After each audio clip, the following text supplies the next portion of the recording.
Existe una verdad que ha permanecido dormida en las catacumbas del conocimiento durante siglos, una verdad que hace temblar las estructuras más sólidas del pensamiento religioso occidental. ¿Qué sucedería si supieras que los textos que has considerado sagrados, inmutables y directamente dictados por la divinidad fueron, en realidad, fruto de decisiones humanas, ediciones deliberadas, supresiones estratégicas y manipulaciones teológicas? ¿Qué ocurriría en tu mente si descubrieras que aquello que la Iglesia ha presentado como la palabra eterna de Dios es en verdad un documento vivo que fue transformado, censurado y reinterpretado cada vez que amenazaba con cuestionar el poder de quienes lo custodiaban? Esta es la pregunta que acechó los pensamientos de Baruch Spinoza durante toda su existencia, la pregunta que lo llevó a ser excomulgado, difamado, rechazado por su propia comunidad judía, perseguido por la Iglesia Católica y temido por todas las estructuras de poder religioso de su época. Un filósofo solitario de origen portugués-holandés que vivió en los márgenes de la sociedad del siglo XVII, trabajando humildemente, puliendo lentes ópticas durante el día, mientras su mente penetraba en las profundidades más peligrosas de la teología, la historia y la razón durante las noches.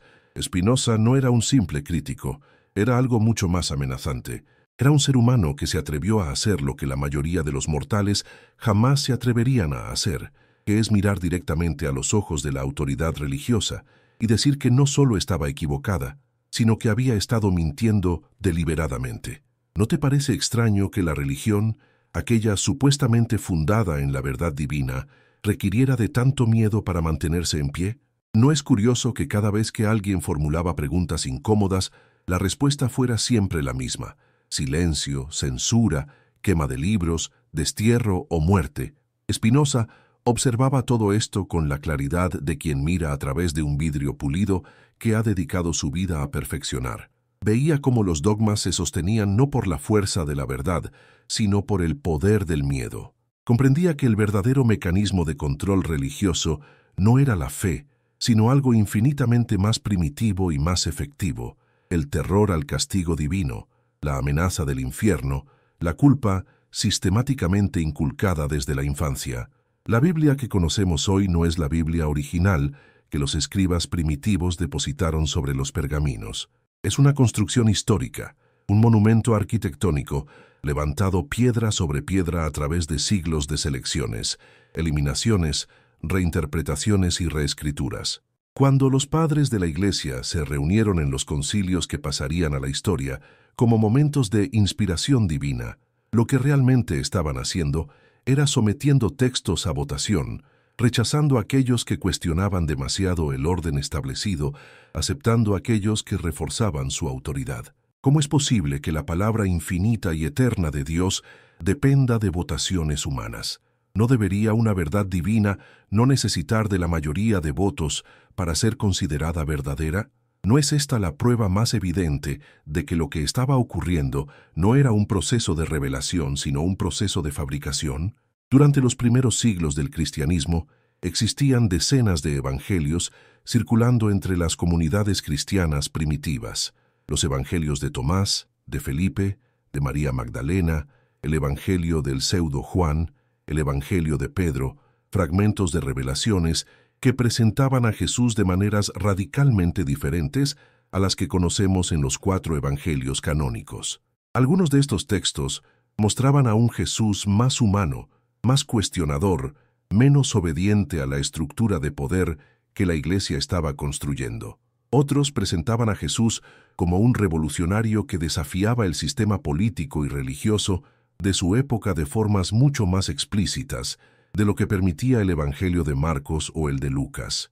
¿No resulta profundamente sospechoso que precisamente aquellos textos que fueron preservados y considerados inspirados por el Espíritu Santo fueran exactamente aquellos que servían mejor los intereses del poder eclesiástico en consolidación? Spinoza, con la precisión de un matemático y la profundidad de un verdadero pensador, desarrolló lo que podríamos llamar un método de lectura arqueológico de la Biblia. No aceptaba los textos como productos de una inspiración divina indiscutible. Los trataba como documentos históricos, como testimonios humanos que portaban las huellas de sus autores. las cicatrices de sus épocas, las marcas de sus prejuicios y sus intereses políticos. En su obra Tratado Teológico Político, un trabajo de una audacia intelectual casi sin precedentes, Spinoza demostró algo que cambiaría para siempre el modo en que podríamos leer la Biblia. Que los textos bíblicos no eran composiciones unitarias, sino compilaciones de fragmentos diversos, frecuentemente contradictorios, escritos en diferentes momentos históricos por diferentes autores con diferentes intenciones. ¿Cómo puede un texto ser simultáneamente la palabra de Dios y estar plagado de contradicciones internas que destrozan la coherencia lógica? ¿Cómo puede pretender ser divino un texto que se contradice a sí mismo sobre asuntos fundamentales? En el Génesis, por ejemplo, existen dos relatos completamente diferentes de la creación. En el primero, Dios crea al hombre y a la mujer simultáneamente, a ambos a su imagen y semejanza. En el segundo relato, Adán es creado primero en una tierra desolada, y solo después, viendo su soledad, Dios crea a la mujer a partir de su costilla. ¿Cuál es la verdad? ¿Ambas son verdades divinas simultáneamente? ¿O acaso lo que tenemos ante nosotros es el testimonio de que dos comunidades diferentes, en momentos diferentes de la historia de Israel, tenían cosmogonías distintas, y ambas fueron preservadas porque quizás para el momento en que se compiló el canon bíblico, borrar una de ellas habría resultado demasiado escandaloso o políticamente costoso? Los eruditos modernos han identificado en la Biblia lo que se conoce como las fuentes documentales, el documento J, yavista, el documento E, eloísta, el documento P, sacerdotal, y el documento D, deuteronomista. Estos son fragmentos identificables que fueron escritos en diferentes épocas, probablemente por diferentes grupos dentro de la antigua Israel, cada uno con sus propias preocupaciones teológicas y políticas, y que posteriormente fueron cosidos juntos, frecuentemente de manera imperfecta, por redactores posteriores que intentaban crear una narrativa más o menos coherente. Pero esta coherencia es siempre superficial. Basta con leer con atención para ver las costuras, para observar cómo la narrativa se quiebra, se repite, se contradice. Spinoza comprendía algo que la mayoría de sus contemporáneos, incluso aquellos que se consideraban intelectualmente superiores, no podían o no querían comprender, que la religión había sido construida sobre el miedo, no sobre la verdad. El miedo es un instrumento de control infinitamente más poderoso que la verdad. La verdad puede ser debatida, cuestionada, refutada, pero el miedo es más primitivo, más visceral, más difícil de erradicar una vez que ha sido implantado en el corazón humano. Un niño puede aprender a cuestionarse teológicamente sobre la existencia de Dios, pero ese mismo niño, si ha sido enseñado desde su nacimiento a temer el castigo divino, a imaginar los tormentos del infierno, a sentir culpa por sus más íntimos impulsos naturales, llevará esa carga de terror durante el resto de su vida, incluso si su razón adulta llega a rechazar las proposiciones teológicas sobre las que ese miedo fue construido. La Iglesia medieval entendía esto perfectamente. Por eso el miedo era tan central en su mensaje. La amenaza del infierno no era un accidente teológico, era la herramienta principal de control social.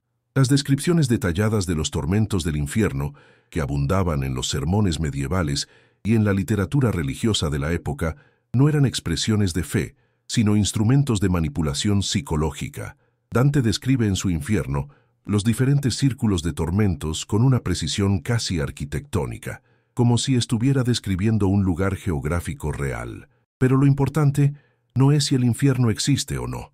Lo importante es que millones de personas creyeron que existía y que viven con la expectativa de ser torturadas por toda la eternidad si cometen ciertos actos. ¿No es esto, en el sentido más puro, una forma de esclavitud?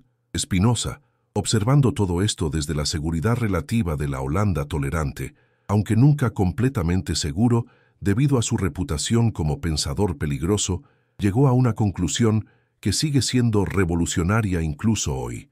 La verdadera religión no tiene nada que ver con los dogmas, con los textos supuestamente sagrados, con las instituciones eclesiásticas.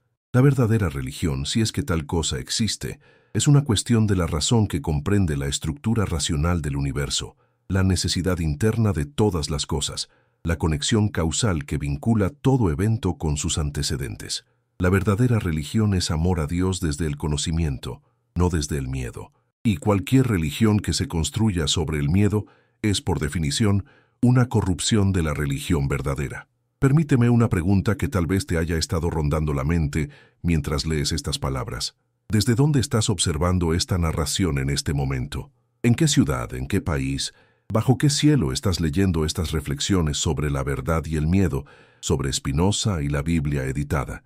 Quizás estás en una metrópolis bulliciosa, o quizás en una pequeña aldea donde el paso del tiempo se mueve a un ritmo diferente.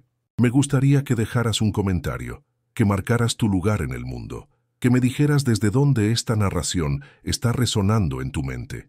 Y no solo eso, comparte este video con alguien cercano a ti, alguien a quien amas, alguien cuya familia te importa profundamente. Comparte estas reflexiones con la esperanza de que la claridad y la libertad de pensamiento que busca Spinoza llegue a sus vidas, que la verdad ilumine sus caminos, que la razón fortalezca sus almas. A veces, el acto más poderoso que podemos realizar es simplemente transmitir el conocimiento, compartir las palabras que nos liberan, permitir que otros descubran que no están solos en sus dudas y sus cuestionamientos. La historia de la Biblia no comienza con la inspiración divina, comienza con la política. Comenzó con la decisión de ciertos grupos de poder, en momentos específicos de la historia, de codificar ciertos textos como sagrados y de rechazar otros como heréticos. Durante los primeros siglos del cristianismo, no existía un único canon bíblico aceptado universalmente. Diferentes comunidades cristianas en diferentes regiones aceptaban y rechazaban diferentes textos. El cristianismo copto de Egipto no tenía exactamente el mismo canon que el cristianismo nestoriano de Persia. La Iglesia Ortodoxa rusa aceptaba textos que la Iglesia Católica Romana rechazaba. ¿Cuándo y cómo se decidió cuál sería el verdadero canon? ¿Fue a través de la inspiración del Espíritu Santo, como la Iglesia ha afirmado históricamente? ¿O fue a través de los intereses políticos de ciertas facciones dentro de las estructuras eclesiásticas emergentes? El Concilio de Nicea, convocado por el emperador romano Constantino en el año 325 de la era cristiana, es frecuentemente presentado como un momento de decisión divina. Se dice que los obispos reunidos en Nicea, bajo la inspiración del Espíritu Santo, decidieron cuáles serían los textos auténticamente inspirados y cuáles serían las falsificaciones heréticas. Pero la realidad histórica es infinitamente más compleja y más terrenal. Constantino convocó el concilio no por razones teológicas, sino por razones políticas. El Imperio Romano estaba fraccionándose bajo el peso de sus propias contradicciones internas. Las diferentes interpretaciones del cristianismo estaban creando divisiones que amenazaban la cohesión del imperio. Constantino necesitaba un cristianismo unificado, un cristianismo que predicara la obediencia, la sumisión a la autoridad, la aceptación del orden establecido.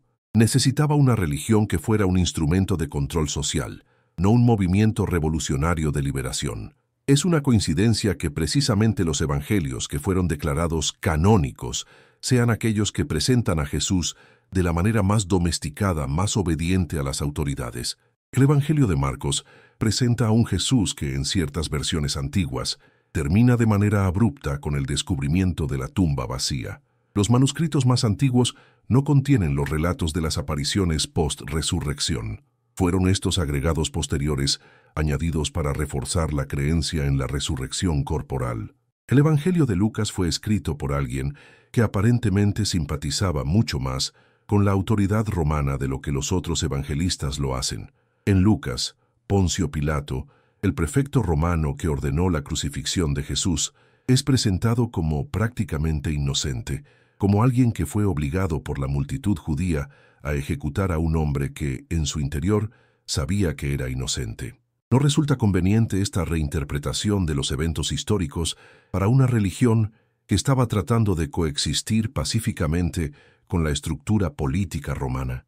Spinoza llegó a la conclusión, a través de un análisis textual que podríamos calificar de casi protocientífico para su época, de que la Biblia debería ser interpretada como un documento histórico, no como una revelación divina. Esto no significa que la Biblia carezca de valor o de importancia. Significa que su valor debe ser buscado en su capacidad para iluminarnos sobre la historia del pensamiento humano, sobre cómo las comunidades antiguas entendían su relación con lo divino, sobre cómo se construyó el conocimiento moral y religioso a través del tiempo. Pero la Biblia no es un libro de verdades inmutables. Es un monumento a la evolución del pensamiento humano, incluyendo todos sus errores, sus prejuicios, sus sesgos y sus manipulaciones. Los profetas del Antiguo Testamento no eran transmisores pasivos de la palabra divina. Eran individuos apasionados, comprometidos con causas políticas y sociales específicas, que interpretaban la voluntad de Dios de maneras que convenientemente coincidían con sus propios intereses y los intereses de los grupos a los que servían. El profeta Samuel unge a David como rey no porque Dios le haya dictado esto directamente, sino porque Samuel quería asegurar que la monarquía israelita sería favorable a los intereses del sacerdocio.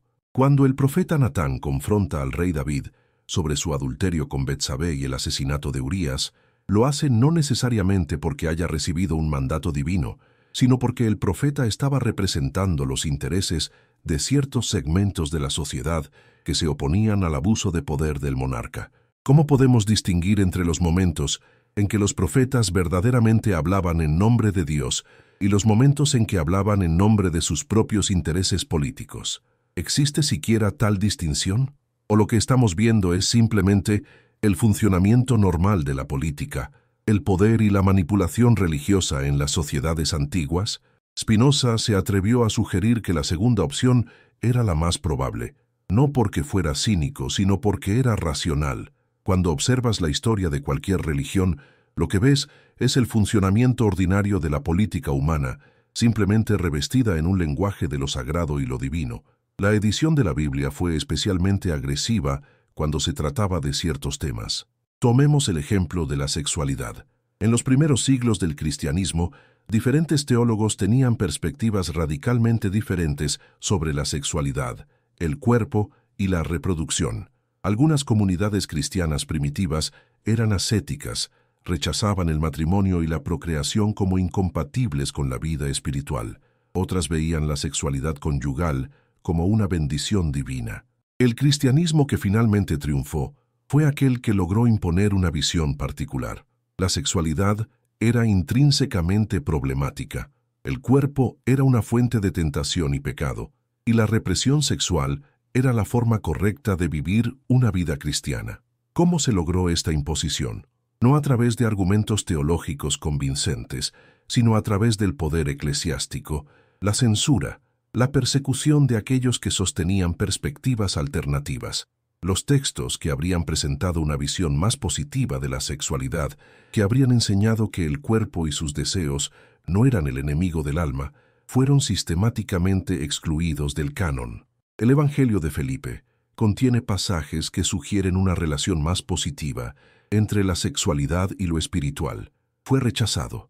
Las enseñanzas de ciertos padres de la Iglesia, que tenían visiones más equilibradas sobre el cuerpo, fueron suprimidas o reinterpretadas para hacer que parecieran estar alineadas con el ascetismo radical que finalmente prevaleció. ¿Por qué? Porque una religión que enseña que el cuerpo es malo, que los deseos naturales son pecaminosos, que el placer es inherentemente corrupto, es una religión que puede ejercer un control mucho más profundo sobre sus adherentes. Si el placer está prohibido, entonces todos los aspectos de la vida humana, los más íntimos y los más personales, se convierten en territorios sobre los que la Iglesia puede ejercer su autoridad. La confesión se convierte en una herramienta de poder sin precedentes.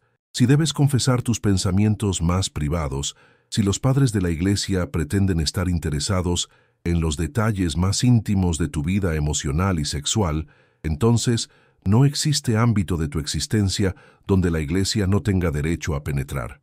Spinoza entendía que la represión sexual no era una enseñanza accidental o incidental del cristianismo institucionalizado. Era central, era fundamental, era la base sobre la que se construía el control eclesiástico sobre la vida humana.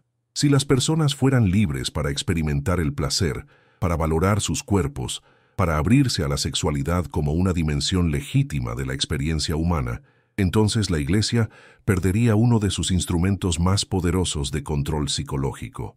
La edición de la Biblia también fue extremadamente agresiva cuando se trataba de todo aquello que cuestionara la autoridad política. Los textos que presentaban a Jesús como un revolucionario que confrontaba el poder político fueron preservados en fragmentos, pero minimizados, suavizados, reinterpretados.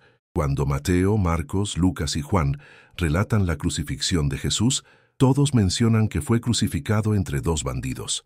La palabra usada en griego es lestai, que puede significar tanto bandidos como insurgentes o revolucionarios. ¿Fueron estos simplemente criminales comunes o fueron revolucionarios políticos que, como Jesús, fueron ejecutados por cuestionar el orden establecido? Las diferentes traducciones de la Biblia han frecuentemente minimizado esta ambigüedad, traduciendo la palabra simplemente como bandidos, para evitar la sugerencia de que Jesús fue ejecutado junto a revolucionarios políticos. ¿No sugiere esto que Jesús tal vez fue considerado en su tiempo como una amenaza política? ¿Que su crucifixión no fue simplemente un asunto de herejía religiosa, sino de subversión política? Algunos estudiosos han sugerido que el movimiento de Jesús fue un movimiento de resistencia contra la ocupación romana y que su ejecución fue una represalia política estándar contra los líderes de movimientos de resistencia. Pero estos aspectos políticos de la historia de Jesús fueron gradualmente minimizados, filtrados y finalmente eliminados del cristianismo institucionalizado que llegó a dominar el Imperio Romano.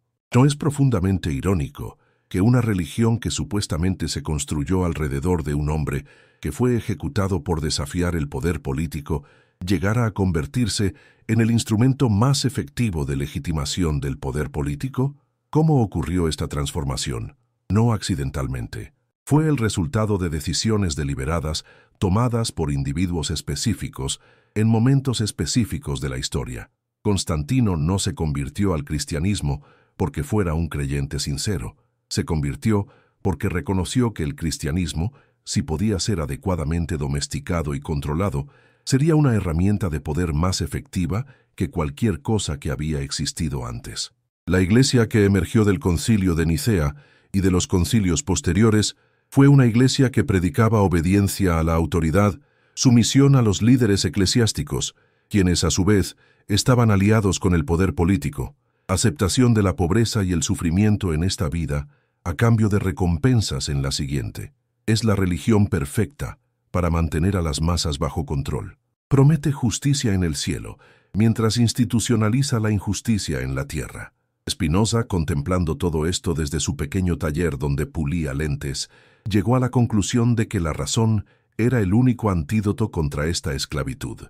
No la razón fría, desconectada de la vida, sino la razón como la capacidad del ser humano de comprender la necesidad interna de todas las cosas, de reconocer cómo estamos conectados con el universo entero a través de una cadena de causas y efectos. Si podemos ver las cosas desde la perspectiva de la eternidad, si podemos comprender cómo los eventos particulares de nuestras vidas están incrustados en una totalidad necesaria, entonces podemos liberarnos del miedo que la religión institucionalizada intenta mantener sobre nosotros. Pero esta liberación tiene un precio. El precio es la soledad, el rechazo, la incomprensión de aquellos que aún permanecen atrapados en la ilusión. Cuando Spinoza escribió sus obras, cuando hizo públicas sus ideas radicales, fue excomulgado por la comunidad judía de La Haya. Sus escritos fueron condenados tanto por protestantes como por católicos. Su reputación fue destruida. Fue acusado de ateísmo, de inmoralidad, de intenciones heréticas. Murió joven, a los 45 años, su cuerpo debilitado por una enfermedad respiratoria que sus contemporáneos, en parte, atribuyeron a los efectos del polvo de vidrio que inhalaba mientras pulía lentes. Pero sus ideas sobrevivieron, no inmediatamente, no en su propia época, pero eventualmente, a través de la Ilustración, a través del pensamiento moderno, las ideas de Spinoza sobre la naturaleza de Dios, sobre la libertad, sobre la razón y sobre la crítica al poder religioso, comenzaron a filtrarse en la conciencia intelectual occidental. Su método de lectura de la Biblia como un documento histórico, no como una revelación divina, se convirtió en la base de lo que ahora conocemos como crítica textual bíblica o exégesis histórico-crítica. Los eruditos bíblicos modernos, utilizando herramientas que Spinoza ayudó a desarrollar, han demostrado con una precisión que habría sorprendido incluso al propio Spinoza cómo fue editada, reescrita y manipulada la Biblia a través de los siglos. Han identificado las diferentes capas de textos, han trazado cómo los relatos fueron modificados para servir los intereses de los redactores posteriores, han documentado cómo ciertos textos fueron incorporados en otros textos para crear una ilusión de consistencia donde no la hay. Todo lo que Spinoza intuyó, basándose en su análisis filosófico y su lectura cuidadosa, ha sido confirmado por la investigación académica moderna. Entonces, ¿cuál es la conclusión que debemos sacar? ¿Significa que la Biblia es simplemente un conjunto de mentiras, un engaño elaborado para mantener a las masas bajo control? No exactamente. Lo que significa es que la Biblia debe ser leída no como la palabra de Dios, sino como el testimonio de cómo los seres humanos, a través de diferentes épocas, han tratado de entender lo divino, cómo han intentado construir comunidades morales, cómo han lidiado con las preguntas más fundamentales de la existencia. La tercera parte, el clímax de la libertad racional y la persistencia de la verdad. Y llegamos aquí, a este momento de clímax en nuestro viaje a través de las aguas profundas de la filosofía, la historia y la teología. Hemos visto cómo la Biblia fue editada, cómo fue reescrita para servir los intereses del poder político, cómo la verdad fue filtrada a través de las mallas de la conveniencia institucional. Hemos visto cómo el miedo fue construido sistemáticamente como el mecanismo principal de control religioso, y hemos visto cómo Spinoza se atrevió a desafiar todo esto, armado únicamente con su razón, su capacidad de lectura cuidadosa, su coraje intelectual. Pero aquí es donde la narrativa se vuelve realmente fascinante, porque lo que Spinoza descubrió es algo que ninguna cantidad de censura, ninguna cantidad de persecución, ninguna cantidad de poder institucional puede destruir completamente. La verdad tiene una persistencia inherente. Aunque sea enterrada, aunque sea oscurecida, aunque sea disfrazada bajo capas de mentira, la verdad permanece, como una semilla bajo la tierra, lista para germinar cuando las condiciones sean las adecuadas. Spinoza comprendía algo que la Iglesia medieval no podía comprender, algo que incluso los pensadores modernos a menudo todavía luchan por captar completamente, que no puedes vencer la verdad mediante la represión. Cuanto más ferozmente intentas silenciar una verdad, cuanto más agresivamente persigues a aquellos que hablan de ella, cuanto más deliberadamente editas y censuras los textos que la contienen, más poder le das. Porque la represión crea la curiosidad, el silencio crea la pregunta, la censura crea la urgencia por descubrir lo que está siendo ocultado. Los evangelios que fueron rechazados por el Concilio de Nicea no desaparecieron, fueron preservados en copias aisladas, en monasterios remotos, en comunidades que se negaron a aceptar el canon oficial de la Iglesia de Roma. Durante siglos, estos textos apócrifos circularon en la sombra, transmitidos de mano en mano, copiados pacientemente por escribas que creían que contenían verdades importantes. Y cuando en tiempos modernos, especialmente después del descubrimiento de los pergaminos del Mar Muerto y la biblioteca de Nag Hammadi, estos textos antiguos fueron finalmente examinados por eruditos modernos con las herramientas de la crítica histórica, resultó que contenían perspectivas valiosas, perspectivas que de hecho iluminaban aspectos del cristianismo primitivo que habían sido deliberadamente oscurecidos por la Iglesia oficial. El Evangelio de Tomás, por ejemplo, que fue rechazado como herético por la mayoría de las iglesias cristianas establecidas, es ahora considerado por muchos estudiosos como potencialmente contemporáneo a los evangelios canónicos, posiblemente basado en una fuente muy antigua de enseñanzas de Jesús. Este evangelio presenta a un Jesús que es principalmente un maestro de sabiduría, que enseña mediante dichos apodícticos y paradójicos, que rechaza el pensamiento binario y las categorías rígidas. Es un Jesús más incómodo, más difícil de domesticar, más revolucionario en su insistencia de que el reino de Dios ya está presente ahora, en este momento, dentro de ti, en lugar de ser algo que esperas en el futuro. ¿No es interesante que precisamente el evangelio que presenta al Jesús más radical, el que parece menos interesado en establecer una estructura institucional organizada, fuera el que fue rechazado? ¿No sugiere esto que el Concilio de Nicea no estaba realmente buscando la verdad, sino validación para la estructura institucional que estaba construyendo? Spinoza llegó a una conclusión sobre esto que sigue siendo profundamente radical incluso hoy, en nuestro contexto contemporáneo, que la verdadera religión, la que merece ser llamada religión en el sentido más honesto, es incompatible con la institución. Por su propia naturaleza, la religión verdadera es un asunto individual, una relación personal entre el ser humano y la totalidad de la realidad, lo que Spinoza llamaba Dios o naturaleza, usando los términos casi indistintamente. El momento en que la religión se convierte en institución, el momento en que requiere de intermediarios, de sacerdotes, de estructuras de poder, ha dejado de ser religión verdadera y se ha convertido en política. Las instituciones religiosas, por su propia naturaleza, necesitan mantener a sus miembros en un estado de dependencia.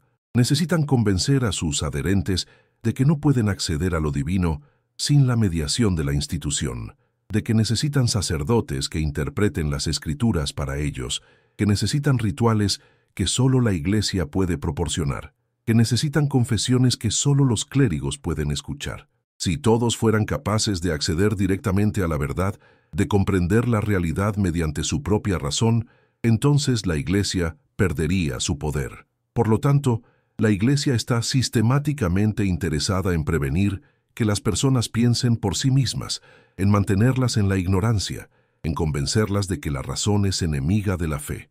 Spinoza veía esto con claridad, y aunque él no era lo que podríamos llamar un ateo en el sentido moderno de la palabra, porque negaba explícitamente ser ateo en sus escritos, su conclusión era que la religión institucionalizada era precisamente el enemigo de la verdadera espiritualidad, de la verdadera conexión con lo divino. ¿Qué entonces es la verdadera religión, sino la institución?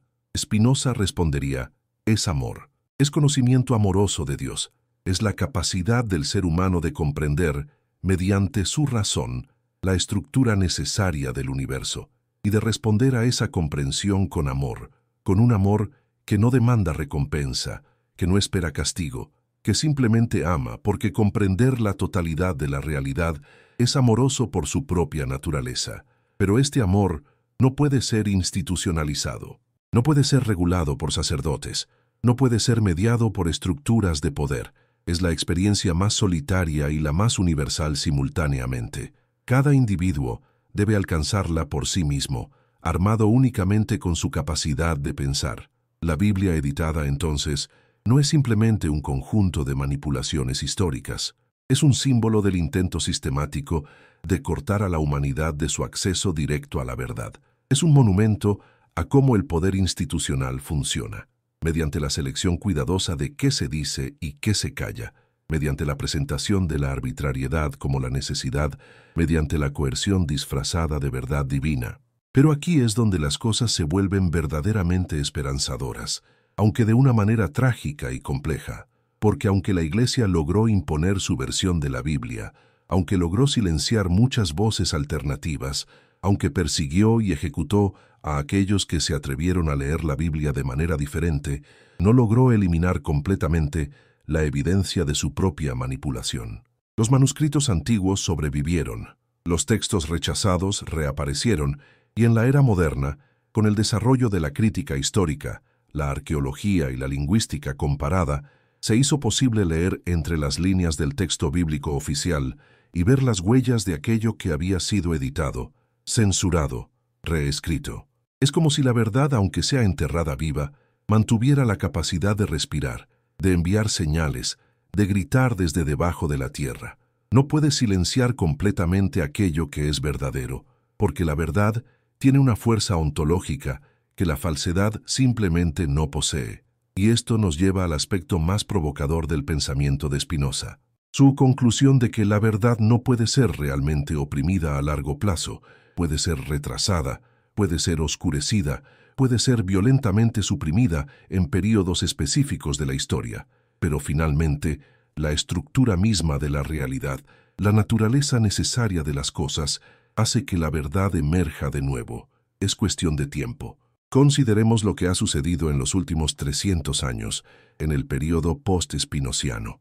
La Iglesia, que una vez poseía el poder de quemar libros, de ejecutar a herejes, de dictar cómo deberían pensar todos los seres humanos sobre la realidad fundamental, ha visto constantemente erosionarse su autoridad. No porque la gente haya dejado de creer en Dios de repente, sino porque ha habido un cambio gradual, pero imparable, en quien controla la producción y distribución de la verdad. La imprenta cambió todo. Gutenberg inventó la imprenta móvil alrededor de 1440, más de un siglo después de la muerte de Spinoza, pero incluso durante la vida de Spinoza, la imprenta había transformado el panorama intelectual europeo. Ahora era posible producir múltiples copias de un texto, era posible que ideas circularan sin que la Iglesia tuviera control total sobre ellas. La Iglesia intentó controlar la imprenta mediante la censura, mediante el índice de libros prohibidos, mediante la persecución de aquellos que imprimían libros no autorizados. Pero fue una batalla que la Iglesia estaba destinada a perder, porque no puedes realmente controlar la producción de conocimiento una vez que se ha descentralizado. En el siglo XIX, los eruditos alemanes, especialmente bajo la influencia de la filosofía hegeliana, comenzaron a desarrollar lo que se conocería como la crítica histórica de la Biblia. Hombres como David Friedrich Strauss y Ferdinand Christian Baur utilizaron las herramientas de la razón histórica para analizar los evangelios de la misma manera que analizarías cualquier otro documento histórico antiguo. ¿Cuándo fueron escritos? ¿Quiénes fueron los autores? ¿Cuál fue el contexto histórico? ¿Qué motivaciones tenían los autores? ¿Cómo encajan estos textos dentro de la comprensión histórica más amplia que tenemos del período? Y los resultados fueron revolucionarios. Fue descubierto que los evangelios no fueron escritos durante la vida de Jesús, como tradicionalmente se había enseñado, sino décadas después, por personas que nunca conocieron a Jesús personalmente. Fue descubierto que los evangelios contenían anacronismos, referencias a eventos que ocurrieron después de que supuestamente fue escrito el evangelio. Fue descubierto que los autores de los evangelios tenían agendas teológicas particulares y que adaptaban las historias que contaban para reflejar esas agendas. La respuesta de la Iglesia oficial fue predecible.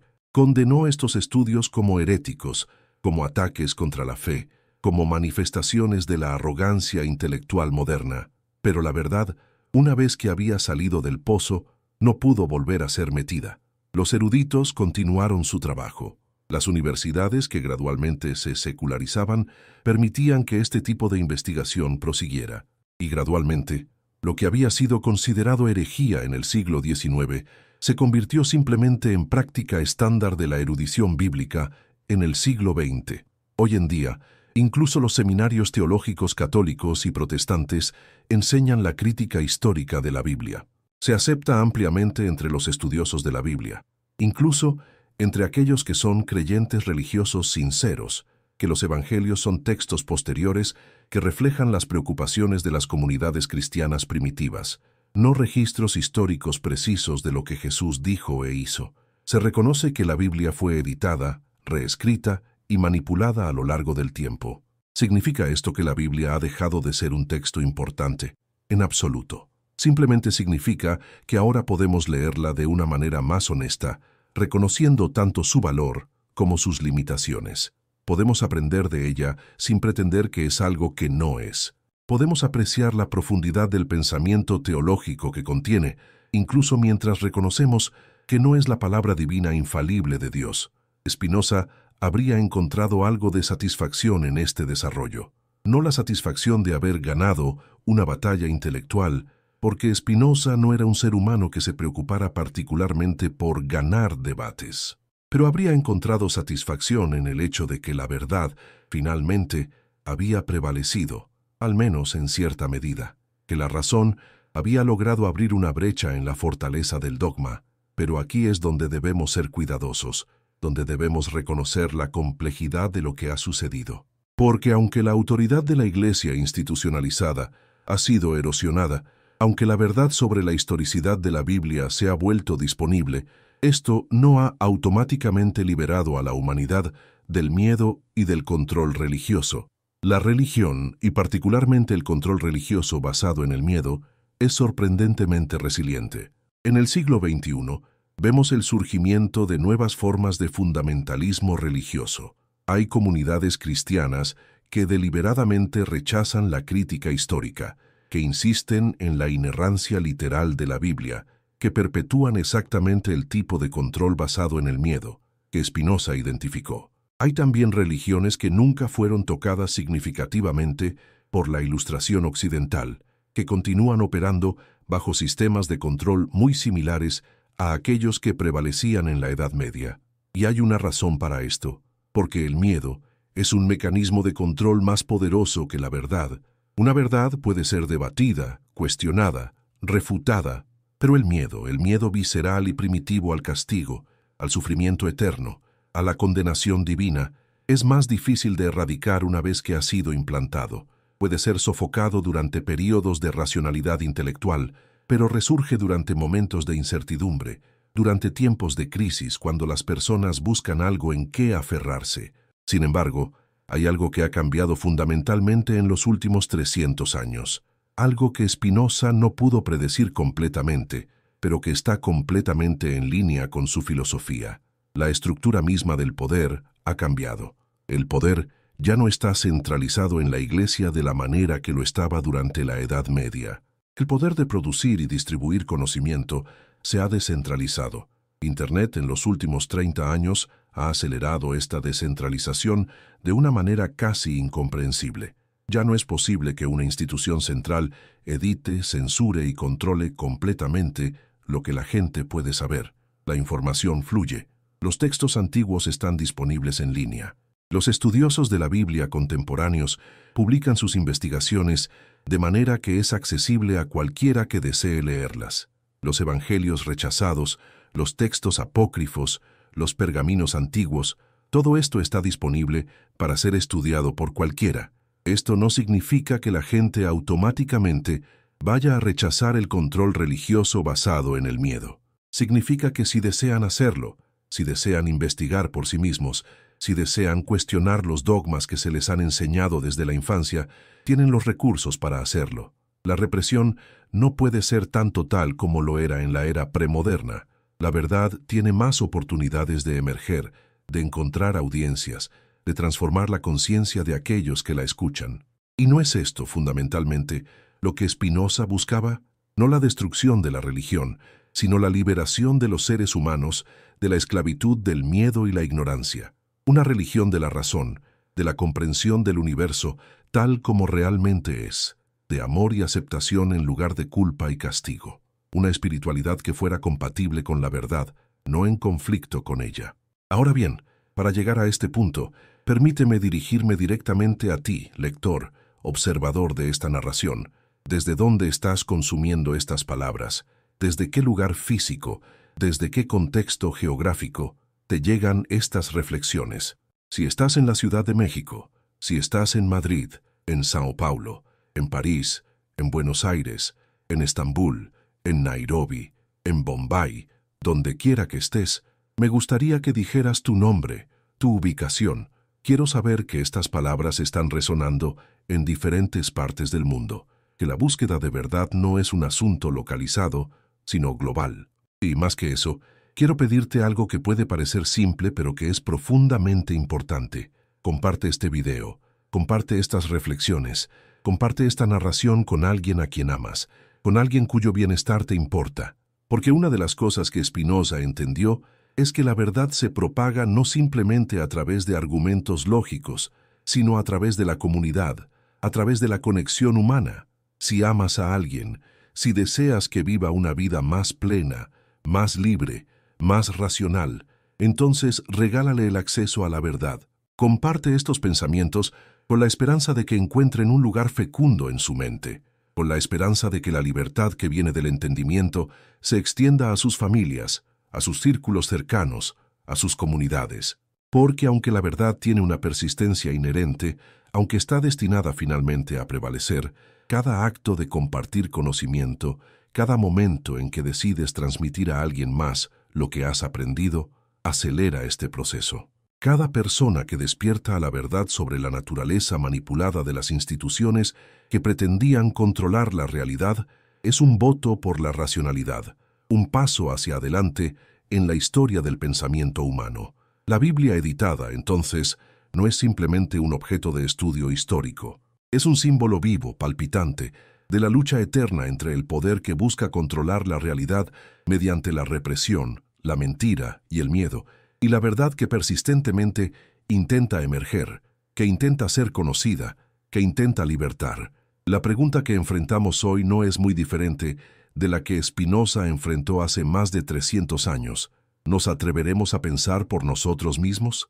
¿Nos atreveremos a mirar directamente a los ojos de la autoridad, ya sea religiosa, política o cultural, y decir que no aceptaremos sus mentiras simplemente porque nos han sido enseñadas desde la infancia?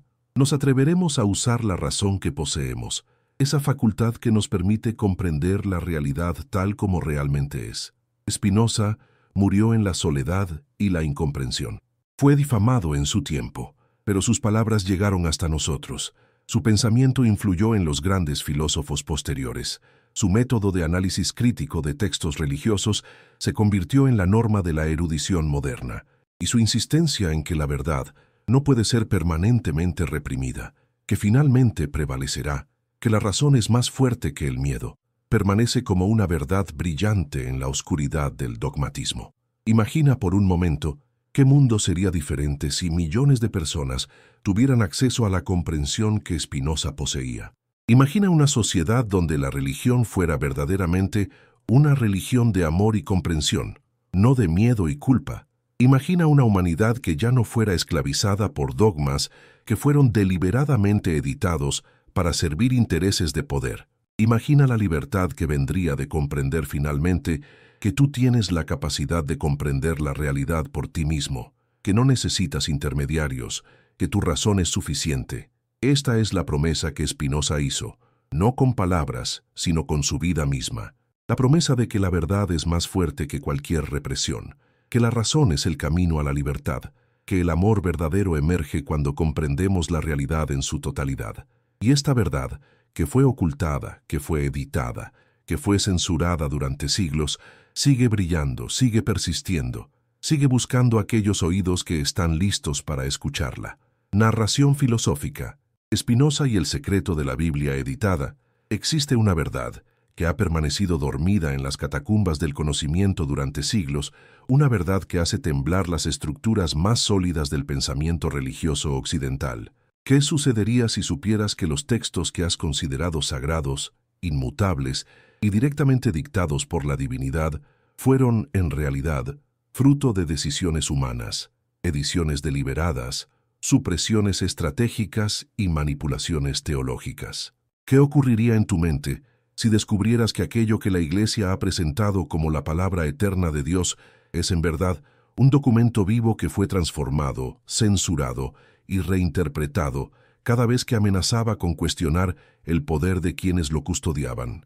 Esta es la pregunta que acechó los pensamientos de Baruch Spinoza durante toda su existencia, la pregunta que lo llevó a ser excomulgado, difamado, rechazado por su propia comunidad judía, perseguido por la Iglesia Católica y temido por todas las estructuras de poder religioso de su época. Un filósofo solitario de origen portugués-holandés que vivió en los márgenes de la sociedad del siglo XVII, trabajando humildemente, puliendo lentes ópticas durante el día, mientras su mente penetraba en las profundidades más peligrosas de la teología, la historia y la razón durante las noches. Spinoza no era un simple crítico, era algo mucho más amenazante. Era un ser humano que se atrevió a hacer lo que la mayoría de los mortales jamás se atreverían a hacer, que es mirar directamente a los ojos de la autoridad religiosa y decir que no solo estaba equivocada, sino que había estado mintiendo deliberadamente. ¿No te parece extraño que la religión, aquella supuestamente fundada en la verdad divina, requiriera de tanto miedo para mantenerse en pie? ¿No es curioso que cada vez que alguien formulaba preguntas incómodas, la respuesta fuera siempre la misma? Silencio, censura, quema de libros, destierro o muerte. Spinoza observaba todo esto con la claridad de quien mira a través de un vidrio pulido que ha dedicado su vida a perfeccionar. Veía cómo los dogmas se sostenían no por la fuerza de la verdad, sino por el poder del miedo. Comprendía que el verdadero mecanismo de control religioso no era la fe, sino algo infinitamente más primitivo y más efectivo: el terror al castigo divino, la amenaza del infierno, la culpa sistemáticamente inculcada desde la infancia. La Biblia que conocemos hoy no es la Biblia original que los escribas primitivos depositaron sobre los pergaminos. Es una construcción histórica, un monumento arquitectónico, levantado piedra sobre piedra a través de siglos de selecciones, eliminaciones, reinterpretaciones y reescrituras. Cuando los padres de la Iglesia se reunieron en los concilios que pasarían a la historia como momentos de inspiración divina, lo que realmente estaban haciendo era sometiendo textos a votación, rechazando a aquellos que cuestionaban demasiado el orden establecido, aceptando a aquellos que reforzaban su autoridad. ¿Cómo es posible que la palabra infinita y eterna de Dios dependa de votaciones humanas? ¿No debería una verdad divina no necesitar de la mayoría de votos para ser considerada verdadera? ¿No es esta la prueba más evidente de que lo que estaba ocurriendo no era un proceso de revelación, sino un proceso de fabricación? Durante los primeros siglos del cristianismo, existían decenas de evangelios circulando entre las comunidades cristianas primitivas: los evangelios de Tomás, de Felipe, de María Magdalena, el evangelio del pseudo Juan, el evangelio de Pedro, fragmentos de revelaciones que presentaban a Jesús de maneras radicalmente diferentes a las que conocemos en los 4 evangelios canónicos. Algunos de estos textos mostraban a un Jesús más humano, más cuestionador, menos obediente a la estructura de poder que la Iglesia estaba construyendo. Otros presentaban a Jesús como un revolucionario que desafiaba el sistema político y religioso de su época de formas mucho más explícitas de lo que permitía el Evangelio de Marcos o el de Lucas. ¿No resulta profundamente sospechoso que precisamente aquellos textos que fueron preservados y considerados inspirados por el Espíritu Santo fueran exactamente aquellos que servían mejor los intereses del poder eclesiástico en consolidación? Spinoza, con la precisión de un matemático y la profundidad de un verdadero pensador, desarrolló lo que podríamos llamar un método de lectura arqueológico de la Biblia. No aceptaba los textos como productos de una inspiración divina indiscutible. Los trataba como documentos históricos, como testimonios humanos que portaban las huellas de sus autores, las cicatrices de sus épocas, las marcas de sus prejuicios y sus intereses políticos. En su obra Tratado Teológico Político, un trabajo de una audacia intelectual casi sin precedentes, Spinoza demostró algo que cambiaría para siempre el modo en que podríamos leer la Biblia: que los textos bíblicos no eran composiciones unitarias, sino compilaciones de fragmentos diversos, frecuentemente contradictorios, escritos en diferentes momentos históricos por diferentes autores con diferentes intenciones.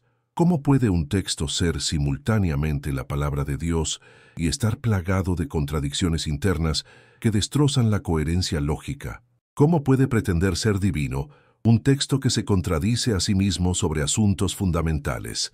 En el Génesis, por ejemplo, existen 2 relatos completamente diferentes de la creación. En el primero, Dios crea al hombre y a la mujer simultáneamente, a ambos a su imagen y semejanza. En el segundo relato, Adán es creado primero en una tierra desolada, y solo después, viendo su soledad, Dios crea a la mujer a partir de su costilla. ¿Cuál es la verdad? ¿Ambas son verdades divinas simultáneamente? ¿O acaso lo que tenemos ante nosotros es el testimonio de que 2 comunidades diferentes, en momentos diferentes de la historia de Israel, tenían cosmogonías distintas, y ambas fueron preservadas porque quizás para el momento en que se compiló el canon bíblico, borrar una de ellas habría resultado demasiado escandaloso o políticamente costoso? Los eruditos modernos han identificado en la Biblia lo que se conoce como las fuentes documentales: el documento J, yavista; el documento E, eloísta; el documento P, sacerdotal; y el documento D, deuteronomista. Estos son fragmentos identificables que fueron escritos en diferentes épocas, probablemente por diferentes grupos dentro de la antigua Israel, cada uno con sus propias preocupaciones teológicas y políticas, y que posteriormente fueron cosidos juntos, frecuentemente de manera imperfecta, por redactores posteriores que intentaban crear una narrativa más o menos coherente. Pero esta coherencia es siempre superficial. Basta con leer con atención para ver las costuras, para observar cómo la narrativa se quiebra, se repite, se contradice. Spinoza comprendía algo que la mayoría de sus contemporáneos, incluso aquellos que se consideraban intelectualmente superiores, no podían o no querían comprender, que la religión había sido construida sobre el miedo, no sobre la verdad. El miedo es un instrumento de control infinitamente más poderoso que la verdad. La verdad puede ser debatida, cuestionada, refutada, pero el miedo es más primitivo, más visceral, más difícil de erradicar una vez que ha sido implantado en el corazón humano. Un niño puede aprender a cuestionarse teológicamente sobre la existencia de Dios, pero ese mismo niño, si ha sido enseñado desde su nacimiento a temer el castigo divino, a imaginar los tormentos del infierno, a sentir culpa por sus más íntimos impulsos naturales, llevará esa carga de terror durante el resto de su vida, incluso si su razón adulta llega a rechazar las proposiciones teológicas sobre las que ese miedo fue construido. La Iglesia medieval entendía esto perfectamente. Por eso el miedo era tan central en su mensaje. La amenaza del infierno no era un accidente teológico, era la herramienta principal de control social. Las descripciones detalladas de los tormentos del infierno, que abundaban en los sermones medievales y en la literatura religiosa de la época, no eran expresiones de fe, sino instrumentos de manipulación psicológica. Dante describe en su infierno los diferentes círculos de tormentos con una precisión casi arquitectónica, como si estuviera describiendo un lugar geográfico real. Pero lo importante no es si el infierno existe o no. Lo importante es que millones de personas creyeron que existía y que viven con la expectativa de ser torturadas por toda la eternidad si cometen ciertos actos. ¿No es esto, en el sentido más puro, una forma de esclavitud? Spinoza, observando todo esto desde la seguridad relativa de la Holanda tolerante, aunque nunca completamente seguro debido a su reputación como pensador peligroso, llegó a una conclusión que sigue siendo revolucionaria incluso hoy. La verdadera religión no tiene nada que ver con los dogmas, con los textos supuestamente sagrados, con las instituciones eclesiásticas. La verdadera religión, si es que tal cosa existe, es una cuestión de la razón que comprende la estructura racional del universo, la necesidad interna de todas las cosas, la conexión causal que vincula todo evento con sus antecedentes. La verdadera religión es amor a Dios desde el conocimiento, no desde el miedo.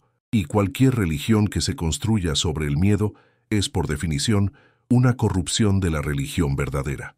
Permíteme una pregunta que tal vez te haya estado rondando la mente mientras lees estas palabras. ¿Desde dónde estás observando esta narración en este momento? ¿En qué ciudad, en qué país, bajo qué cielo estás leyendo estas reflexiones sobre la verdad y el miedo, sobre Spinoza y la Biblia editada? Quizás estás en una metrópolis bulliciosa, o quizás en una pequeña aldea donde el paso del tiempo se mueve a un ritmo diferente.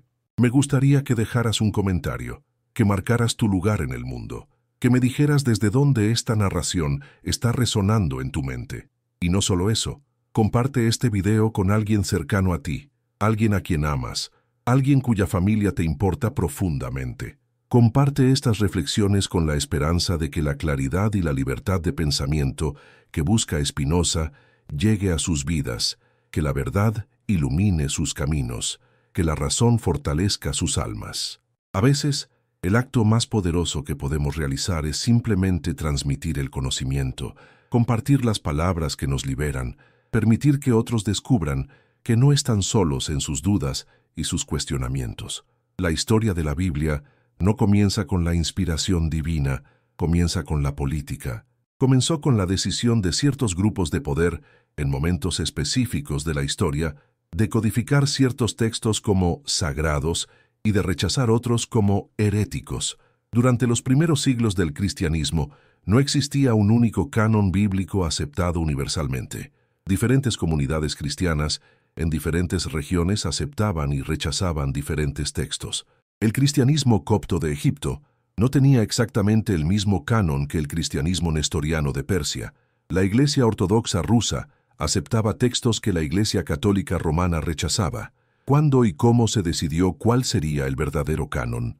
¿Fue a través de la inspiración del Espíritu Santo, como la Iglesia ha afirmado históricamente? ¿O fue a través de los intereses políticos de ciertas facciones dentro de las estructuras eclesiásticas emergentes? El Concilio de Nicea, convocado por el emperador romano Constantino en el año 325 de la era cristiana, es frecuentemente presentado como un momento de decisión divina. Se dice que los obispos reunidos en Nicea, bajo la inspiración del Espíritu Santo, decidieron cuáles serían los textos auténticamente inspirados y cuáles serían las falsificaciones heréticas, pero la realidad histórica es infinitamente más compleja y más terrenal. Constantino convocó el concilio no por razones teológicas, sino por razones políticas. El Imperio Romano estaba fraccionándose bajo el peso de sus propias contradicciones internas. Las diferentes interpretaciones del cristianismo estaban creando divisiones que amenazaban la cohesión del imperio. Constantino necesitaba un cristianismo unificado, un cristianismo que predicara la obediencia, la sumisión a la autoridad, la aceptación del orden establecido. Necesitaba una religión que fuera un instrumento de control social, no un movimiento revolucionario de liberación. Es una coincidencia que precisamente los evangelios que fueron declarados canónicos sean aquellos que presentan a Jesús de la manera más domesticada, más obediente a las autoridades. El Evangelio de Marcos presenta a un Jesús que, en ciertas versiones antiguas, termina de manera abrupta con el descubrimiento de la tumba vacía. Los manuscritos más antiguos no contienen los relatos de las apariciones post-resurrección. Fueron estos agregados posteriores añadidos para reforzar la creencia en la resurrección corporal. El Evangelio de Lucas fue escrito por alguien que aparentemente simpatizaba mucho más con la autoridad romana de lo que los otros evangelistas lo hacen. En Lucas, Poncio Pilato, el prefecto romano que ordenó la crucifixión de Jesús, es presentado como prácticamente inocente, como alguien que fue obligado por la multitud judía a ejecutar a un hombre que, en su interior, sabía que era inocente. No resulta conveniente esta reinterpretación de los eventos históricos para una religión que estaba tratando de coexistir pacíficamente con la estructura política romana. Spinoza llegó a la conclusión, a través de un análisis textual que podríamos calificar de casi protocientífico para su época, de que la Biblia debería ser interpretada como un documento histórico, no como una revelación divina. Esto no significa que la Biblia carezca de valor o de importancia. Significa que su valor debe ser buscado en su capacidad para iluminarnos sobre la historia del pensamiento humano, sobre cómo las comunidades antiguas entendían su relación con lo divino, sobre cómo se construyó el conocimiento moral y religioso a través del tiempo. Pero la Biblia no es un libro de verdades inmutables. Es un monumento a la evolución del pensamiento humano, incluyendo todos sus errores, sus prejuicios, sus sesgos y sus manipulaciones. Los profetas del Antiguo Testamento no eran transmisores pasivos de la palabra divina. Eran individuos apasionados, comprometidos con causas políticas y sociales específicas, que interpretaban la voluntad de Dios de maneras que convenientemente coincidían con sus propios intereses y los intereses de los grupos a los que servían. El profeta Samuel unge a David como rey no porque Dios le haya dictado esto directamente, sino porque Samuel quería asegurar que la monarquía israelita sería favorable a los intereses del sacerdocio. Cuando el profeta Natán confronta al rey David sobre su adulterio con Betsabé y el asesinato de Urías, lo hace no necesariamente porque haya recibido un mandato divino, sino porque el profeta estaba representando los intereses de ciertos segmentos de la sociedad que se oponían al abuso de poder del monarca. ¿Cómo podemos distinguir entre los momentos en que los profetas verdaderamente hablaban en nombre de Dios y los momentos en que hablaban en nombre de sus propios intereses políticos? ¿Existe siquiera tal distinción? ¿O lo que estamos viendo es simplemente el funcionamiento normal de la política, el poder y la manipulación religiosa en las sociedades antiguas? Spinoza se atrevió a sugerir que la segunda opción era la más probable, no porque fuera cínico, sino porque era racional. Cuando observas la historia de cualquier religión, lo que ves es el funcionamiento ordinario de la política humana, simplemente revestida en un lenguaje de lo sagrado y lo divino. La edición de la Biblia fue especialmente agresiva cuando se trataba de ciertos temas. Tomemos el ejemplo de la sexualidad. En los primeros siglos del cristianismo, diferentes teólogos tenían perspectivas radicalmente diferentes sobre la sexualidad, el cuerpo y la reproducción. Algunas comunidades cristianas primitivas eran ascéticas, rechazaban el matrimonio y la procreación como incompatibles con la vida espiritual. Otras veían la sexualidad conyugal como una bendición divina. El cristianismo que finalmente triunfó fue aquel que logró imponer una visión particular. La sexualidad era intrínsecamente problemática. El cuerpo era una fuente de tentación y pecado, y la represión sexual era la forma correcta de vivir una vida cristiana. ¿Cómo se logró esta imposición? No a través de argumentos teológicos convincentes, sino a través del poder eclesiástico, la censura, la persecución de aquellos que sostenían perspectivas alternativas. Los textos que habrían presentado una visión más positiva de la sexualidad, que habrían enseñado que el cuerpo y sus deseos no eran el enemigo del alma, fueron sistemáticamente excluidos del canon. El Evangelio de Felipe contiene pasajes que sugieren una relación más positiva entre la sexualidad y lo espiritual. Fue rechazado. Las enseñanzas de ciertos padres de la Iglesia, que tenían visiones más equilibradas sobre el cuerpo, fueron suprimidas o reinterpretadas para hacer que parecieran estar alineadas con el ascetismo radical que finalmente prevaleció. ¿Por qué? Porque una religión que enseña que el cuerpo es malo, que los deseos naturales son pecaminosos, que el placer es inherentemente corrupto, es una religión que puede ejercer un control mucho más profundo sobre sus adherentes. Si el placer está prohibido, entonces todos los aspectos de la vida humana, los más íntimos y los más personales, se convierten en territorios sobre los que la Iglesia puede ejercer su autoridad. La confesión se convierte en una herramienta de poder sin precedentes. Si debes confesar tus pensamientos más privados, si los padres de la Iglesia pretenden estar interesados en los detalles más íntimos de tu vida emocional y sexual, entonces no existe ámbito de tu existencia donde la Iglesia no tenga derecho a penetrar. Spinoza entendía que la represión sexual no era una enseñanza accidental o incidental del cristianismo institucionalizado. Era central, era fundamental, era la base sobre la que se construía el control eclesiástico sobre la vida humana. Si las personas fueran libres para experimentar el placer, para valorar sus cuerpos, para abrirse a la sexualidad como una dimensión legítima de la experiencia humana, entonces la Iglesia perdería uno de sus instrumentos más poderosos de control psicológico. La edición de la Biblia también fue extremadamente agresiva cuando se trataba de todo aquello que cuestionara la autoridad política. Los textos que presentaban a Jesús como un revolucionario que confrontaba el poder político fueron preservados en fragmentos, pero minimizados, suavizados, reinterpretados. Cuando Mateo, Marcos, Lucas y Juan relatan la crucifixión de Jesús, todos mencionan que fue crucificado entre dos bandidos. La palabra usada en griego es lestai, que puede significar tanto bandidos como insurgentes o revolucionarios. ¿Fueron estos simplemente criminales comunes o fueron revolucionarios políticos que, como Jesús, fueron ejecutados por cuestionar el orden establecido? Las diferentes traducciones de la Biblia han frecuentemente minimizado esta ambigüedad, traduciendo la palabra simplemente como bandidos, para evitar la sugerencia de que Jesús fue ejecutado junto a revolucionarios políticos.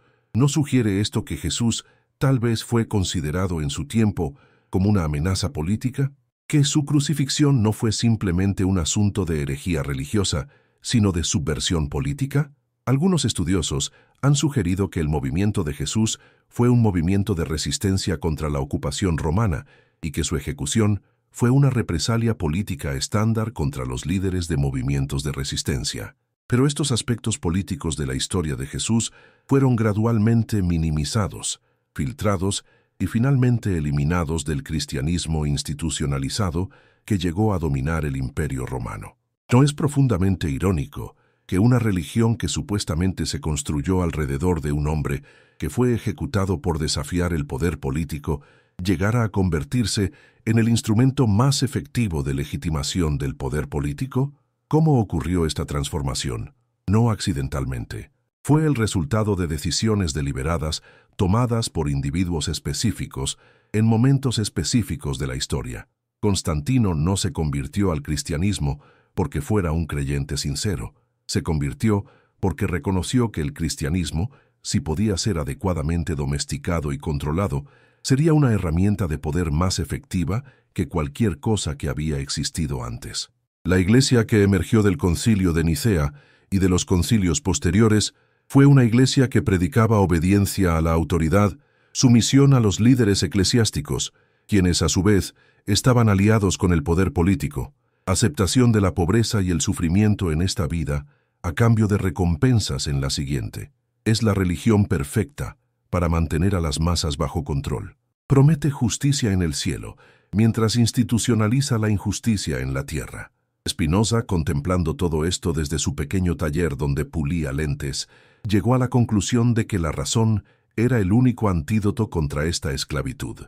No la razón fría, desconectada de la vida, sino la razón como la capacidad del ser humano de comprender la necesidad interna de todas las cosas, de reconocer cómo estamos conectados con el universo entero a través de una cadena de causas y efectos.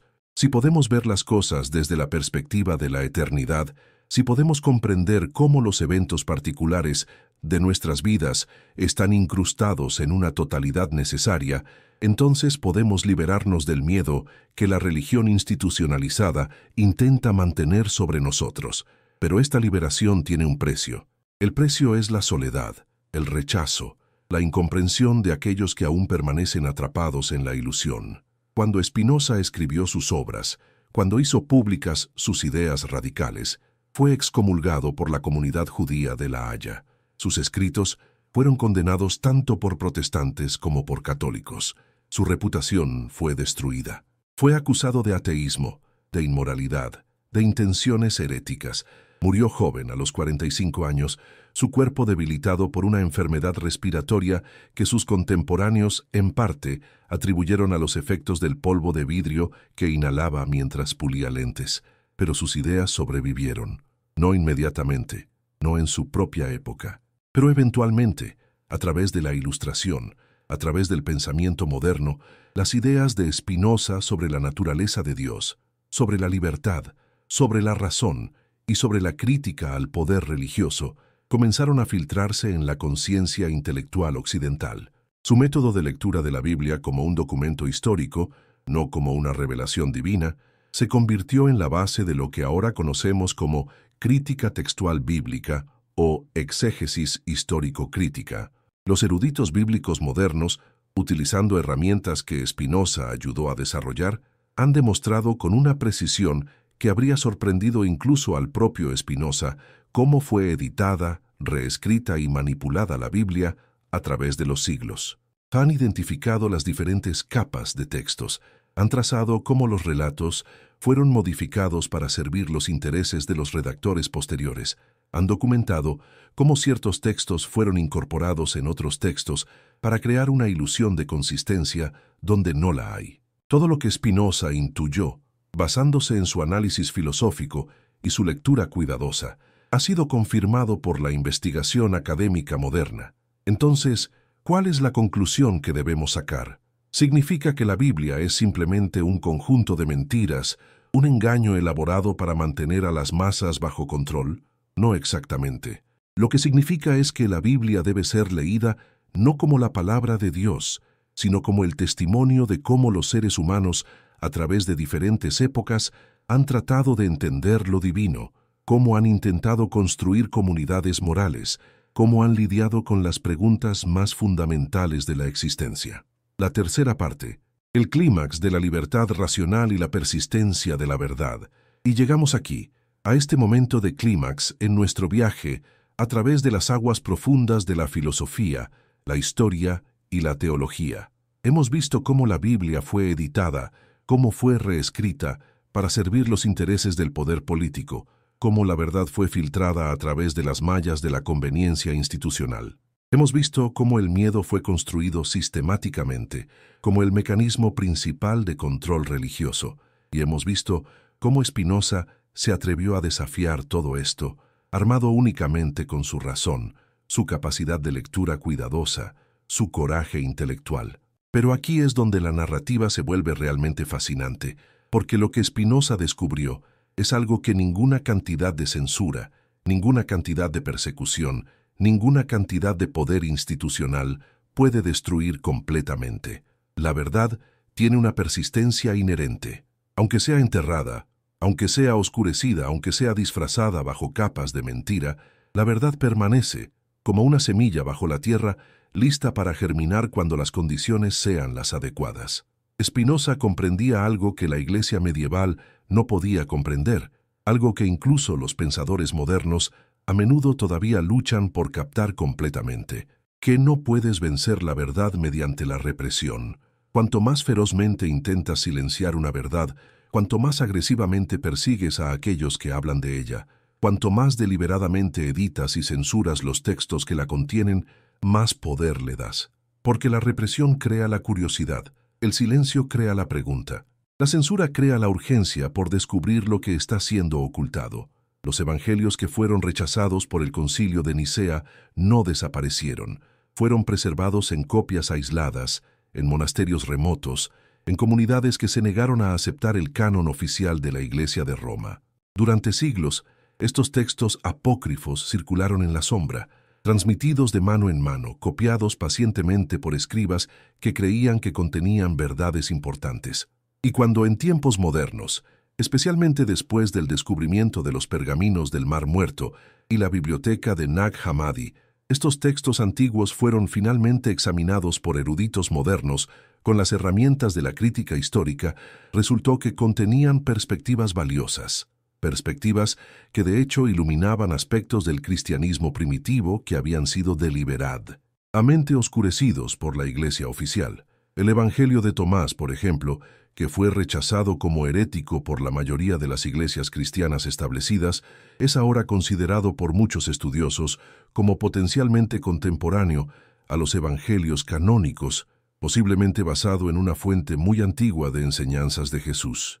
Este evangelio presenta a un Jesús que es principalmente un maestro de sabiduría, que enseña mediante dichos apodícticos y paradójicos, que rechaza el pensamiento binario y las categorías rígidas. Es un Jesús más incómodo, más difícil de domesticar, más revolucionario en su insistencia de que el reino de Dios ya está presente ahora, en este momento, dentro de ti, en lugar de ser algo que esperas en el futuro. ¿No es interesante que precisamente el evangelio que presenta al Jesús más radical, el que parece menos interesado en establecer una estructura institucional organizada, fuera el que fue rechazado? ¿No sugiere esto que el Concilio de Nicea no estaba realmente buscando la verdad, sino validación para la estructura institucional que estaba construyendo? Spinoza llegó a una conclusión sobre esto que sigue siendo profundamente radical incluso hoy, en nuestro contexto contemporáneo, que la verdadera religión, la que merece ser llamada religión, en el sentido más honesto, es incompatible con la institución. Por su propia naturaleza, la religión verdadera es un asunto individual, una relación personal entre el ser humano y la totalidad de la realidad, lo que Spinoza llamaba Dios o naturaleza, usando los términos casi indistintamente. El momento en que la religión se convierte en institución, el momento en que requiere de intermediarios, de sacerdotes, de estructuras de poder, ha dejado de ser religión verdadera y se ha convertido en política. Las instituciones religiosas, por su propia naturaleza, necesitan mantener a sus miembros en un estado de dependencia. Necesitan convencer a sus adherentes de que no pueden acceder a lo divino sin la mediación de la institución, de que necesitan sacerdotes que interpreten las escrituras para ellos, que necesitan rituales que solo la Iglesia puede proporcionar, que necesitan confesiones que solo los clérigos pueden escuchar. Si todos fueran capaces de acceder directamente a la verdad, de comprender la realidad mediante su propia razón, entonces la Iglesia perdería su poder. Por lo tanto, la Iglesia está sistemáticamente interesada en prevenir que las personas piensen por sí mismas, en mantenerlas en la ignorancia, en convencerlas de que la razón es enemiga de la fe. Spinoza veía esto con claridad. Y aunque él no era lo que podríamos llamar un ateo en el sentido moderno de la palabra, porque negaba explícitamente ser ateo en sus escritos, Su conclusión era que la religión institucionalizada era precisamente el enemigo de la verdadera espiritualidad, de la verdadera conexión con lo divino. ¿Qué entonces es la verdadera religión, sino la institución? Spinoza respondería, es amor, es conocimiento amoroso de Dios, es la capacidad del ser humano de comprender, mediante su razón, la estructura necesaria del universo, y de responder a esa comprensión con un amor que no demanda recompensa, que no espera castigo, que simplemente ama porque comprender la totalidad de la realidad es amoroso por su propia naturaleza. Pero este amor no puede ser institucionalizado, no puede ser regulado por sacerdotes, no puede ser mediado por estructuras de poder. Es la experiencia más solitaria y la más universal simultáneamente. Cada individuo debe alcanzarla por sí mismo, armado únicamente con su capacidad de pensar. La Biblia editada, entonces, no es simplemente un conjunto de manipulaciones históricas. Es un símbolo del intento sistemático de cortar a la humanidad de su acceso directo a la verdad. Es un monumento a cómo el poder institucional funciona, mediante la selección cuidadosa de qué se dice y qué se calla, mediante la presentación de la arbitrariedad como la necesidad, mediante la coerción disfrazada de verdad divina. Pero aquí es donde las cosas se vuelven verdaderamente esperanzadoras, aunque de una manera trágica y compleja, porque aunque la Iglesia logró imponer su versión de la Biblia, aunque logró silenciar muchas voces alternativas, aunque persiguió y ejecutó a aquellos que se atrevieron a leer la Biblia de manera diferente, no logró eliminar completamente la evidencia de su propia manipulación. Los manuscritos antiguos sobrevivieron, los textos rechazados reaparecieron, y en la era moderna, con el desarrollo de la crítica histórica, la arqueología y la lingüística comparada, se hizo posible leer entre las líneas del texto bíblico oficial y ver las huellas de aquello que había sido editado, censurado, reescrito. Es como si la verdad, aunque sea enterrada viva, mantuviera la capacidad de respirar, de enviar señales, de gritar desde debajo de la tierra. No puede silenciar completamente aquello que es verdadero, porque la verdad tiene una fuerza ontológica que la falsedad simplemente no posee. Y esto nos lleva al aspecto más provocador del pensamiento de Spinoza. Su conclusión de que la verdad no puede ser realmente oprimida a largo plazo, puede ser retrasada, puede ser oscurecida, puede ser violentamente suprimida en períodos específicos de la historia, pero finalmente, la estructura misma de la realidad, la naturaleza necesaria de las cosas, hace que la verdad emerja de nuevo. Es cuestión de tiempo.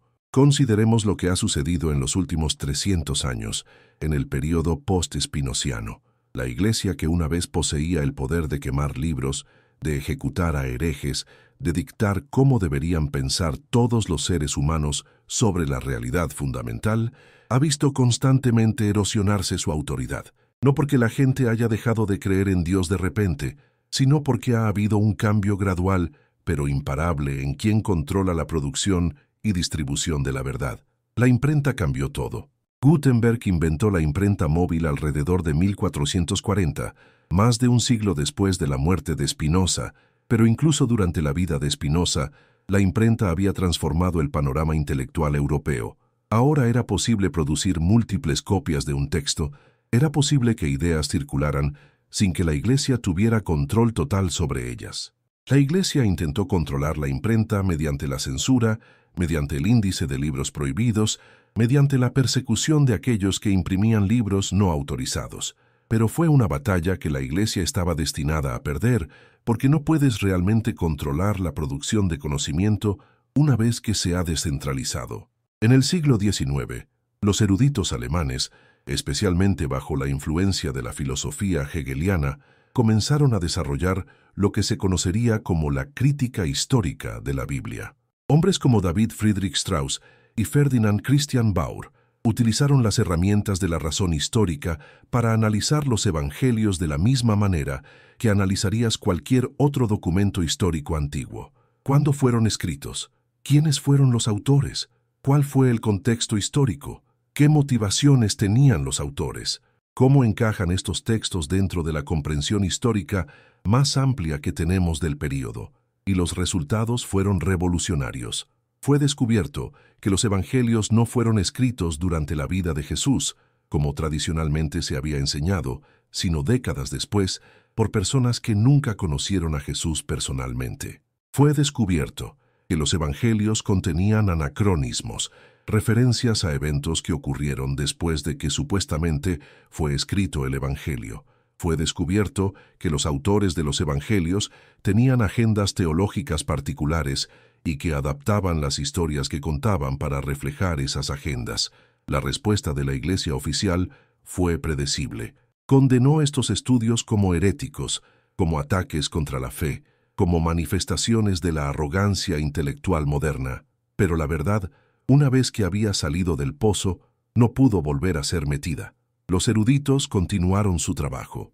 Las universidades, que gradualmente se secularizaban, permitían que este tipo de investigación prosiguiera. Y gradualmente, lo que había sido considerado herejía en el siglo XIX se convirtió simplemente en práctica estándar de la erudición bíblica en el siglo XX. Hoy en día, incluso los seminarios teológicos católicos y protestantes enseñan la crítica histórica de la Biblia.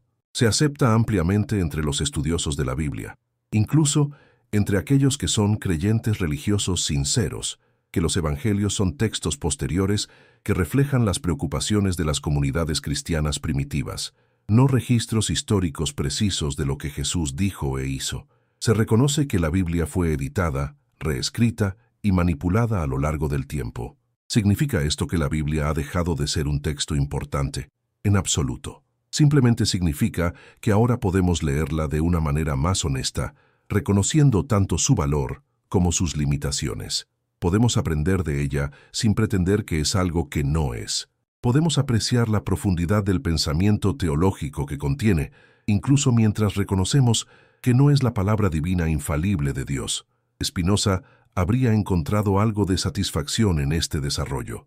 No la satisfacción de haber ganado una batalla intelectual, porque Spinoza no era un ser humano que se preocupara particularmente por ganar debates. Pero habría encontrado satisfacción en el hecho de que la verdad, finalmente, había prevalecido, al menos en cierta medida, que la razón había logrado abrir una brecha en la fortaleza del dogma. Pero aquí es donde debemos ser cuidadosos, donde debemos reconocer la complejidad de lo que ha sucedido. Porque aunque la autoridad de la Iglesia institucionalizada ha sido erosionada, aunque la verdad sobre la historicidad de la Biblia se ha vuelto disponible, esto no ha automáticamente liberado a la humanidad del miedo y del control religioso. La religión, y particularmente el control religioso basado en el miedo, es sorprendentemente resiliente. En el siglo XXI, vemos el surgimiento de nuevas formas de fundamentalismo religioso. Hay comunidades cristianas que deliberadamente rechazan la crítica histórica, que insisten en la inerrancia literal de la Biblia, que perpetúan exactamente el tipo de control basado en el miedo, que Spinoza identificó. Hay también religiones que nunca fueron tocadas significativamente por la Ilustración occidental, que continúan operando bajo sistemas de control muy similares a aquellos que prevalecían en la Edad Media. Y hay una razón para esto, porque el miedo es un mecanismo de control más poderoso que la verdad. Una verdad puede ser debatida, cuestionada, refutada, pero el miedo visceral y primitivo al castigo, al sufrimiento eterno, a la condenación divina, es más difícil de erradicar una vez que ha sido implantado. Puede ser sofocado durante períodos de racionalidad intelectual, pero resurge durante momentos de incertidumbre, durante tiempos de crisis cuando las personas buscan algo en qué aferrarse. Sin embargo, hay algo que ha cambiado fundamentalmente en los últimos 300 años, algo que Spinoza no pudo predecir completamente, pero que está completamente en línea con su filosofía. La estructura misma del poder ha cambiado. El poder ya no está centralizado en la Iglesia de la manera que lo estaba durante la Edad Media. El poder de producir y distribuir conocimiento se ha descentralizado. Internet en los últimos 30 años ha acelerado esta descentralización de una manera casi incomprensible. Ya no es posible que una institución central edite, censure y controle completamente lo que la gente puede saber. La información fluye. Los textos antiguos están disponibles en línea. Los estudiosos de la Biblia contemporáneos publican sus investigaciones de manera que es accesible a cualquiera que desee leerlas. Los evangelios rechazados, los textos apócrifos, los pergaminos antiguos, todo esto está disponible para ser estudiado por cualquiera. Esto no significa que la gente automáticamente vaya a rechazar el control religioso basado en el miedo. Significa que si desean hacerlo, si desean investigar por sí mismos, si desean cuestionar los dogmas que se les han enseñado desde la infancia, tienen los recursos para hacerlo. La represión no puede ser tan total como lo era en la era premoderna. La verdad tiene más oportunidades de emerger, de encontrar audiencias, de transformar la conciencia de aquellos que la escuchan. ¿Y no es esto, fundamentalmente, lo que Spinoza buscaba? No la destrucción de la religión, sino la liberación de los seres humanos de la esclavitud del miedo y la ignorancia. Una religión de la razón, de la comprensión del universo tal como realmente es, de amor y aceptación en lugar de culpa y castigo. Una espiritualidad que fuera compatible con la verdad, no en conflicto con ella. Ahora bien, para llegar a este punto, permíteme dirigirme directamente a ti, lector, observador de esta narración. ¿Desde dónde estás consumiendo estas palabras? ¿Desde qué lugar físico, desde qué contexto geográfico te llegan estas reflexiones? Si estás en la Ciudad de México, si estás en Madrid, en Sao Paulo, en París, en Buenos Aires, en Estambul, en Nairobi, en Bombay, donde quiera que estés, me gustaría que dijeras tu nombre, tu ubicación. Quiero saber que estas palabras están resonando en diferentes partes del mundo, que la búsqueda de verdad no es un asunto localizado, sino global. Y más que eso, quiero pedirte algo que puede parecer simple, pero que es profundamente importante. Comparte este video, comparte estas reflexiones, comparte esta narración con alguien a quien amas, con alguien cuyo bienestar te importa. Porque una de las cosas que Spinoza entendió es que la verdad se propaga no simplemente a través de argumentos lógicos, sino a través de la comunidad, a través de la conexión humana. Si amas a alguien, si deseas que viva una vida más plena, más libre, más racional, entonces regálale el acceso a la verdad. Comparte estos pensamientos con la esperanza de que encuentren un lugar fecundo en su mente, con la esperanza de que la libertad que viene del entendimiento se extienda a sus familias, a sus círculos cercanos, a sus comunidades. Porque aunque la verdad tiene una persistencia inherente, aunque está destinada finalmente a prevalecer, cada acto de compartir conocimiento, cada momento en que decides transmitir a alguien más lo que has aprendido, acelera este proceso. Cada persona que despierta a la verdad sobre la naturaleza manipulada de las instituciones que pretendían controlar la realidad es un voto por la racionalidad, un paso hacia adelante en la historia del pensamiento humano. La Biblia editada, entonces, no es simplemente un objeto de estudio histórico. Es un símbolo vivo, palpitante, de la lucha eterna entre el poder que busca controlar la realidad mediante la represión, la mentira y el miedo, y la verdad que persistentemente intenta emerger, que intenta ser conocida, que intenta libertar. La pregunta que enfrentamos hoy no es muy diferente de la que Spinoza enfrentó hace más de 300 años. ¿Nos atreveremos a pensar por nosotros mismos?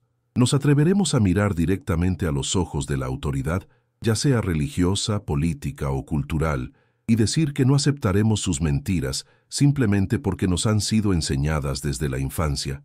¿Nos atreveremos a usar la razón que poseemos, esa facultad que nos permite comprender la realidad tal como realmente es? Spinoza murió en la soledad y la incomprensión. Fue difamado en su tiempo, pero sus palabras llegaron hasta nosotros. Su pensamiento influyó en los grandes filósofos posteriores.